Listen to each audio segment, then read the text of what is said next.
O tema de hoje é bastante importante, ele é sobre as emoções humanas. Nós somos seres sensíveis e vivemos atravessados pelas emoções, nós nos constituímos a partir delas e nós nos expressamos no mundo através delas. As emoções fazem parte da vida humana de forma inexorável. Elas são uma resposta de num certo sentido, subjetiva aos estímulos internos ou externos que ajudam a dar significado e contexto à nossa experiência no mundo. Elas também ajudam para que a gente possa comunicar nossos sentimentos aos outros. As emoções desempenham um papel muito importante na tomada de decisão também. E um dos grandes desserviços que abordagens levianas e simplistas sobre as emoções pode oferecer a nós e ao mundo é aquela visão maniqueísta que classifica as emoções com base em duas categorias, as boas e as ruins. Pior é que isso também empobrece a experiência humana, na medida que sugere que devemos escolher as boas em detrimento das ruins para a gente ser feliz. Tudo que reduz o drama existencial humano e aplana o nosso relevo emocional, que em si é rico e cheio de contradição, infantiliza e resseca a vida humana. Então, não existe uma emoção boa ou ruim. As emoções elas são uma força para o ato criativo.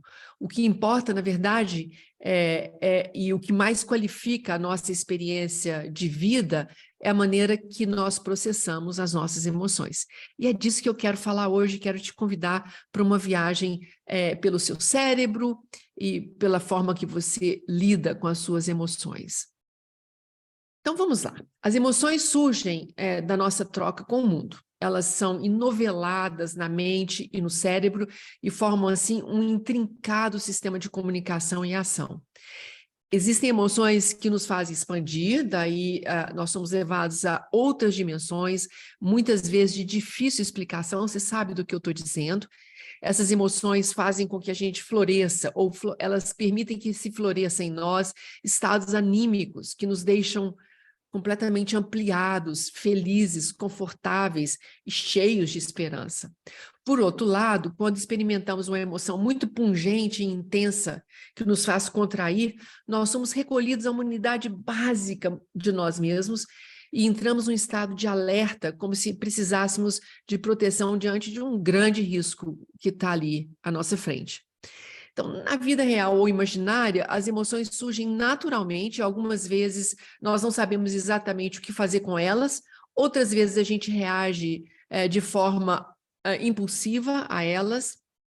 Há situações em que, ao experimentar por um espaço muito curto de tempo uma determinada emoção, nós somos capazes de refletir sobre ela e fazer uma escolha. Isso é o máximo, porque a gente adquire dessa maneira mais controle da situação, tanto controle sobre nós e controle sobre a situação. E eu sei que você pode estar pensando nesse momento, bom, se for assim, e nós sabemos que é assim, você talvez prefira escolher como agir do que reagir impulsivamente diante de uma emoção gerada naquela situação, pois isso pode ser bastante ruim, agir por impulso.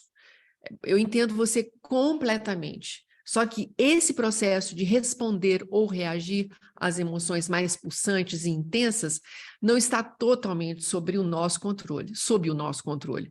Ou melhor, se a gente quiser ter controle sobre ele, nós precisamos de muito treino e aceitar também muitas derrotas. Seria ingênuo supor que precisamos apenas das emoções que nos trazem conforto e expansão. E pior ainda, considerar que apenas essas emoções nos comunicariam coisas importantes.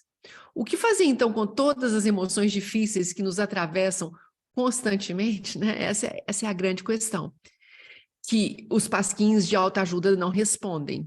Eles infantilizam muito a nossa relação com emoções pungentes, intensas e que nos contraem. Então, vamos lá, você sabia que quando nós estamos vivendo uma situação de desafio ou de risco, seja esse risco real ou imaginário, nós acionamos um mecanismo de defesa muito primário e muito complexo que envolve duas grandes áreas do cérebro. A primeira dessas áreas é o cérebro basal e a outra é o cérebro emocional. Vamos entender um pouquinho esse mecanismo, porque ele é muito precioso para nos dar compreensão desse processo. Então, vamos começar pelo cérebro basal. Esse cérebro se refere ao que a gente chama na neurologia ou na anatomia de tronco encefálico, localizado entre a medula espinhal e o diencéfalo, já dentro do seu cérebro. Ele é considerado a região mais primitiva do cérebro humano, responsável por regular nossas ações ou reações associadas à sobrevivência e à territorialidade. Então, veja você, é a base, é um cérebro basal que nos defende. Essa região controla mecanismos de proteção, de busca por alimento, de abrigo, de segurança. Então, ela é acionada, quando acionada, ela nos faz reagir de forma imediata, sem pensar, o que a gente diz de uma forma instintiva, agimos por instinto. Mas ela não faz isso sozinho, ela precisa mobilizar outras regiões, porque ela precisa de hormônio para desencadear uma determinada reação. Então, quando há um risco, o cérebro basal envia sinais que estimulam o cérebro emocional. Essa é a região do nosso sistema límbico, bem lá dentro do cérebro, que tem controle, digamos, total sobre as nossas emoções. E tem controle total sobre o nosso comportamento e a nossa memória de dor e de trauma.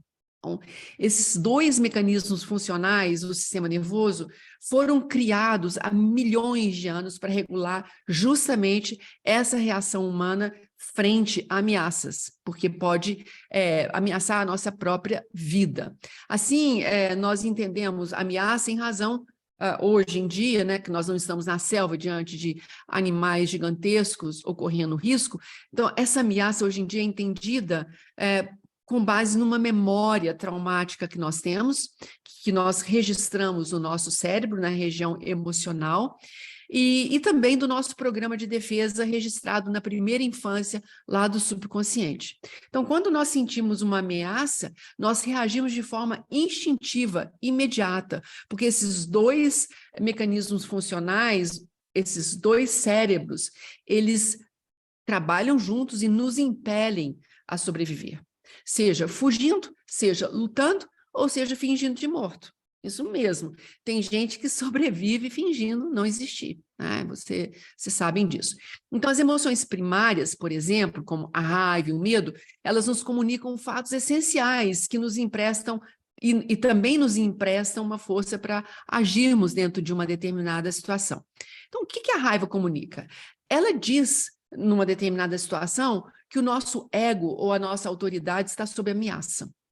O medo, por outro lado, comunica que aquela situação impõe risco à nossa integridade física e emocional. Então, desse modo, em milionésimo de segundos, esses dois cérebros se organizam para reagir de forma incisiva e imediata, análoga aos animais sob perigo. Então, se nós tivermos uma memória traumática registrada no sistema límbico, basta que seja também uma memória de dor, exatamente lá na amígdala cerebral, integrante do sistema límbico, e confirmada pelos nossos traumas no subconsciente, a raiva será transformada em uma força imensa de fúria que nós vamos usar para agredir ou para fugir daquilo que nos ameaça. E o medo vai se transformar numa força de pavor, uma força tão grande que nos congela. Então, se nós quisermos ter controle sobre esse mecanismo de defesa muito arcaico, também chamado de animal, nós vamos precisar aprender a acionar uma outra parte do cérebro, evoluída mais recentemente, apenas nos últimos milhares de anos, e esse é o cérebro cortical, ou também chamado de cérebro racional. Ele se refere, esse cérebro, a uma camada, aquela camada cinzenta que nós temos, cheia de neurônios, com vários giros e sulcos. Este cérebro é responsável pela nossa percepção, daquilo que nós sentimos, percepção do meio, pelo planejamento e por nossas escolhas. Então, o seu papel é essencial para uma cognição superior. Cognição superior diz respeito à tomada de decisão, atenção ampla ou atenção radial, motivação, aprendizado, solução de problemas complexos e, mais importante, ou tão importante quanto, a capacidade de abstração. Então, justamente nesse nível funcional, nós podemos escolher nossa resposta em vez de reagir instintivamente. Isso faz uma diferença enorme na qualidade de nossas interações, principalmente porque nos dá mais controle sobre as emoções e impulsos nossos que nascem lá desse cérebro emocional. Para que isso aconteça, nós precisamos, de um lado, superar uma memória de dor e trauma, e, por outro, treinar a nossa resposta, nos contendo diante do ímpeto de reagir emocionalmente de forma imediata. Nesse sentido, a gente evita exatamente o que Sêneca tão bem resumiu em uma única frase. Ele diz o seguinte: a razão quer decidir o que é justo, a raiva quer que se ache justo o que ela decidiu. Então, é isso que a gente tem que desconstruir. Vamos ver como é que isso é possível. Então, vamos entender um pouquinho essa via de defesa emocional. Então, como é que o processamento emocional acontece na via de defesa emocional? Então, uma emoção é gerada e nossos marcadores somáticos lá do sistema límbico, eles atentam-se à situação e tornam automático o processo de uma tomada de decisão, porque se entende que nós estamos sob risco. Nossos padrões do subconsciente, junto com a memória de dor registrada no nosso sistema límbico, produz informações que dilatam e dramatizam a situação. Vocês têm que entender que a coisa tem que ficar extremamente dramática. Essa via é muito rápida porque ela é automática. Nós nem pensamos e já estamos reagindo. Então, ela pode ser útil em alguns poucos casos e limitante em muitos outros. Ao tentar resolver, por exemplo, uma situação nessa via, utilizando apenas as informações fornecidas aqui e a força que a emoção disponibiliza, raramente teremos uma solução minimamente satisfatória para um determinado problema. Essa via aumenta o estresse, o desgaste pessoal e nas relações e atrasa o nosso amadurecimento emocional, porque nós exatamente reagimos sem pensar, sem analisar, sem avaliar. Já na via de defesa racional, a coisa se dá de um modo bem diferente. Então, o panorama oferecido pelo cérebro emocional é trazido agora ao córtex, especialmente ao córtex pré-frontal. E isso permite uma abordagem do problema completamente diferente. Então, nesse caso, nós podemos tomar consciência da emoção, nós temos tempo de explorar a energia daquela emoção, e em vez de agir no impulso, nós podemos aguardar. Olhem bem, se a gente aguarda somente 90 segundos, em vez de explodir com a emoção que foi gerada, nós saberemos exatamente o melhor caminho de lidar com a situação, o que fazer para ter uma solução melhor para aquela situação. A raiva e o medo nessa via de processamento, elas colocam à disposição informações do contexto pessoal e circunstancial e disponibilizam suas forças para nós agirmos de modo muito diferente da ação na via emocional. A força da raiva aqui, por exemplo, será usada para nós termos uma inteligência e uma sensibilidade incrivelmente aumentadas, o que vai facilitar muito a busca de soluções para a situação. E a força do medo será usada para que a gente possa planejar a travessia naquela situação difícil com muita cautela, o que vai facilitar demais diferenciar o que é risco real do risco imaginado. Então, enquanto uma decisão da via emocional vem sempre das experiências passadas de sucesso ou insucesso, frustração, angústia ou necessidade de proteção e vínculo, a decisão da via racional facilita cenários futuros, inclusive abrindo espaço para considerar que aquela situação pode não ter um bom desfecho apenas numa primeira abordagem, ou seja, a gente vai ter que revisitar o tema com o outro.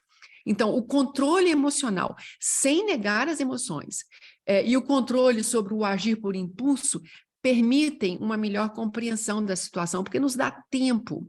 E com isso, diminui demais o estresse e o desgaste pessoal e o desgaste nas relações, aumentando a clareza mental e acelerando o nosso amadurecimento emocional, que vai sempre ganhar vigor e corpo quando nós nos permitimos sentar no desconforto um tempo mais longo para que a gente possa solucionar aquele desconforto.